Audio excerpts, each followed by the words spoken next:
Alors Jean-Michel Latte, on l'a vu, hein, les premières victimes de ce conflit, ce sont bien sûr les usagers. Et vous avez demandé aujourd'hui à Tisséo de faire un geste commercial à destination des usagers. Alors c'est quoi exactement ce geste? J'ai demandé à Tisséo, Régie, Marc Borrello et Olivier Poitrenaud d'analyser la situation et de voir comment on pourrait faire un geste commercial. Ça pourrait être l'abonnement annuel qui serait réduit. Les formules restent à fixer. La Régie va nous faire des propositions.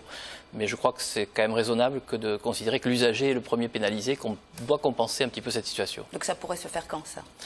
On a des procédures, hein, ça se fera le plus tôt possible quand on aura analysé la situation. J'ai annoncé ça ce matin, je vais écrire demain et on aura un retour dès que l'analyse technique sera faite, dès qu'on pourra le mettre en œuvre.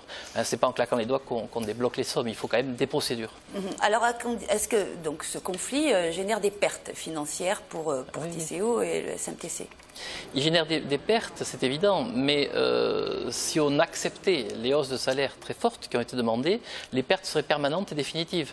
Donc on est dans une situation où on a considéré qu'il fallait augmenter les rémunérations de 0,45% avec en plus l'effet convention collective, parce que l'augmentation réelle pour un salarié Tisséo, ce n'est pas 0,45, c'est un peu plus de 1%, puisqu'il y a un effet mécanique lié à la progression de carrière et à la convention collective. Il n'y a pas beaucoup de salariés en France aujourd'hui qui auront 1%, plus de 1% de gain de pouvoir d'achat. Il faut tenir compte du fait que Tisséo, ce n'est pas une bulle, c'est une structure qui participe à la société. On ne peut pas imaginer que certaines personnes soient surprotégées par rapport à d'autres. Ceci dit, quand on entend augmentation de la mutuelle, on sait tous, parce qu'on est tous voilà, confrontés à ça tous les jours, que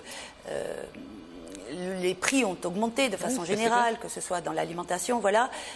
Le salaire moyen, globalement, d'un chauffeur de bus, c'est quoi? Alors, je vous l'avais dit tout à l'heure, il faut demander à la Régie. Moi, je suis le président de l'autorité organisatrice, donc je n'ai pas de chiffres à vous donner par rapport à ça. La seule chose que je sais, c'est que ces salaires de Tisséo, ils sont à 3-4% au-dessus de la moyenne nationale des grands réseaux français, chiffre de l'Union des transports publics. Donc, on est sur une entreprise où la rémunération est en moyenne plus importante que dans les autres réseaux français. Alors vous perdez un peu d'argent quand même sur ce conflit. Oui. Ce conflit, donc est-ce que finalement cet argent qui est perdu à cause de ce conflit ne serait pas compensé par ces augmentations? Pas vraiment, parce que le transport public n'est pas quelque chose qui rapporte. Quand vous payez 1,60 € et que vous prenez un bus, le coût réel de votre course, c'est au moins le double. C'est-à-dire au moins 3 € et quelques. Si vous partez sur une commune éloignée, le coût réel de votre course, c'est 15 €. Et vous avez payé 1,60 €. Quelles sont les ressources de Tisséo? Il y a l'usager, à peu près un tiers des ressources de Tisséo. Il y a le versement de transport des entreprises, la plus grosse part, 55%. Et puis on a un troisième élément qui est de la contribution des collectivités locales, les 4 intercommunalités qui composent Tisséo. Tisséo, c'est 101 communes, c'est pas que Toulouse, c'est 101 communes.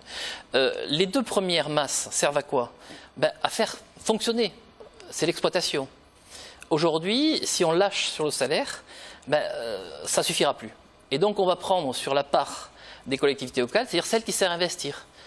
Si on va trop loin, le réseau n'investit plus et le réseau se dévalorise. Alors il y a, on l'a entendu dans le reportage, plusieurs procédures qui sont en cours auprès de la justice. Alors l'intersyndicale, elle porte plainte contre la direction pour obstruction au droit de grève. Du côté de Tisséo, le TGI a débouté la direction fin avril, jugeant que ce filtrage des bus par les employés ne constituait pas un blocage. C'est pas tout à fait ce que dit la décision. Moi j'ai lu la décision en détail, elle dit qu'il n'y a pas suffisamment d'éléments présentés au juge qui permettent de considérer qu'il y a un blocage. Donc vous faites appel? Oui, on fait appel. Pourquoi? Parce que quand les chauffeurs déposent un préavis d'1 heure à la prise de service et que le bus sort 3 heures après, c'est qu'il y a un problème. C'est qu'il y a un problème. Et j'ai reçu, aujourd'hui par texto, on reçoit plein de choses. J'ai reçu des tas de photos envoyées par des gens qui montraient la file de bus qui était bloquée alors que la grève est censée être terminée. Et ces bus, il faut qu'ils sortent. Quand les bus sortent en 3 heures alors qu'il y a eu 1 heure de grève, il y a un problème. Bon, c'est un peu une guerre des tranchées finalement, une guerre d'usure. C'est comme ça, que c'est seul le temps, parce qu'on peut vous reprocher, ça a été d'ailleurs le cas encore de l'opposition, Pierre Lacaze, le communiste, qui demande à la direction de Tisséo et à Jean-Luc Moudin de revenir à la table des négociations. Les salariés, ceux qui font grève, le demandent. C'est non, catégoriquement non, même si les usagers sont prêts à manifester, voire à porter plainte. Il y a eu des dizaines de réunions. On ne le dit pas ça, mais il y a eu des dizaines de réunions, ça ne s'est pas fait comme ça. On a considéré qu'à un moment donné, si on lâche sur l'augmentation des salaires, c'est le réseau qui investit moins. Et puis, les seuls leviers possibles, c'est quoi?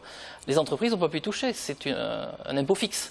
Donc c'est l'usager, ça sera encore l'usager qui payera. Moi je crois qu'il faut revenir à la raison, considérer qu'aujourd'hui, la société française est en difficulté, tout le monde doit y participer. L'effort qui est fait par la direction, par Marc Del Borello et ses équipes, est un effort qui est supérieur à ce que les autres connaissent. Airbus aura sans doute 0,7% d'augmentation de salaire cette année. TCO, plus d'1%. Donc, pas de renégociation. Si la négociation, c'est uniquement aller vers le haut, on n'en finira jamais. Merci, Jean-Michel Laz.